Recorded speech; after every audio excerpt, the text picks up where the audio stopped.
আসসালামু আলাইকুম। তৃতীয় শ্রেণীর সুপ্রিয় শিক্ষার্থীবৃন্দ, আশা করছি তোমরা সকলে ভালো আছো। দেখো 2 নাম্বার কি বলেছে, খালি ঘর পূরণ করি। রেজার 56টি মার্বেল ছিল, তার বাবা তাকে আরো 48টি মার্বেল দিল। এখন রেজার কাছে মার্বেল হলো কয়টি? তাহলে এটি আর এটি যোগ করতে হবে। আমরা যদি এখানে লিখি 65 যোগ 48, 8 আর 5 যদি যোগ করি, 8 আর 5 যোগ করলে কত হয়? 8 এ 5 13, 13 3 বসবে, হাতে আছে 1, 4 আর 1 5, 5 আর 6, 5 আর 6 11, 113টি। তাহলে কতটি মার্বেল হলো? 113টি মার্বেল। বন্ধুদের সঙ্গে খেলতে গিয়ে রেজার 17টি মার্বেল হারিয়ে গেল। রেজার কাছে মার্বেল রইল কতটি? তাহলে মার্বেল মোট ছিল 113টি। আমরা যদি 113টি মার্বেল এখানে লিখি, হারিয়ে গেছে কয়টি? হারিয়ে গেছে 17টি। তাহলে 17টি মার্বেল বিয়োগ দিতে হবে। 7 থেকে 3 বিয়োগ যাবে না, তাই এখান থেকে এক ধার নিয়ে এটাকে 13 করতে হবে। 13 থেকে 7 যদি চলে যায় তাহলে আর থাকে 6।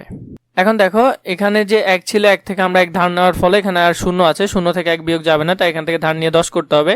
10 থেকে 1 চলে গেলে 9। এই একটি ধার নেওয়ার ফলে এখানে আর কোনো কিছু নেই, তাহলে আর হবে 96টি। তাহলে তার কাছে আর মোট কতটি মার্বেল রইল? 96টি মার্বেল রইল। খালি ঘরে ঠিকমতো সংখ্যা লিখে 2টি করে সমস্যা তৈরি করি। একটি করে দেখানো হলো। এখানে তোমাদেরকে একটি করে দিয়েছে, এখন আমরা বাকিগুলো করব। চলো প্রথমে দেখি কি বলেছে। 14 যোগ 10। চলো 14 আর 10 যোগ করলে কত হবে? 0 আর 4 যোগ করলে 4, আর এদিকে 1 1 যোগ করলে 2, 24 হবে। এটি সকলে জানবে। এরপর দেখো এখানে বলেছে রাজুর 29টি বেলুন ছিল, সে তার বোনকে 5টি বেলুন দিয়ে দিল। এখন কতটি বেলুন আছে?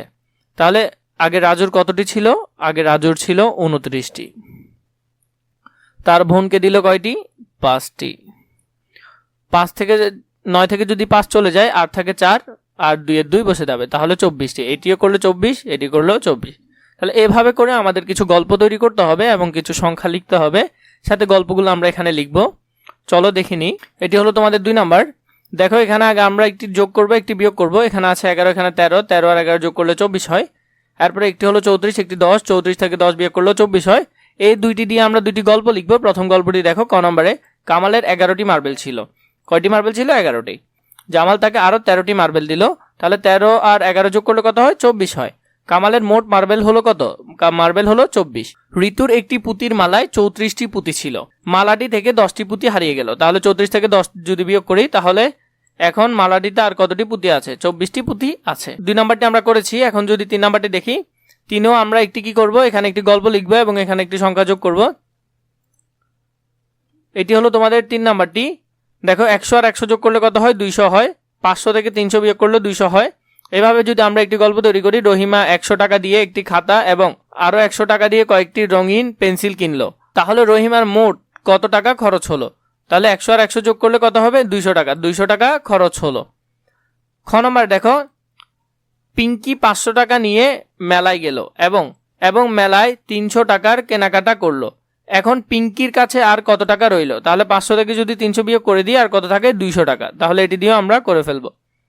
4 নাম্বারটি দেখো, এখানে লিখেছি 749, এখানে লিখেছি 251, মোট যোগ করলে হয় 1000। 2000 থেকে 1000 বিয়োগ করলেও হয় 1000। কতে আমরা একটি লিখি, নাদিয়ার মাটির ব্যাংকে 749 টাকা ছিল, তার বাবা তাকে আরো 251 টাকা দিল। তাহলে নাদিয়ার এখন মোট কত টাকা হলো? তাহলে 749-এর সাথে যদি 251 যোগ করি, তাহলে কত হবে? 1000 হবে। এরপর খ নম্বর দেখো, সুজন 2000 টাকা নিয়ে বাজারে গেল এবং বাজারে 1000 টাকা খরচ করলো, তার কাছে কত টাকা অবশিষ্ট রইল? 2000 থেকে যদি 1000 বিয়োগ করে দিই, তাহলে কত থাকে? 1000 থাকে। আশা করি এভাবে তোমরা গল্পগুলো তৈরি করে ফেলতে পারবে। তোমরা যদি ধারাবাহিকভাবে ভিডিওগুলো পেতে চাও, তোমরা আমাদের চ্যানেলে গিয়ে প্লেলিস্টের মধ্যে সবগুলো ভিডিও ধারাবাহিকভাবে পেয়ে যাবে।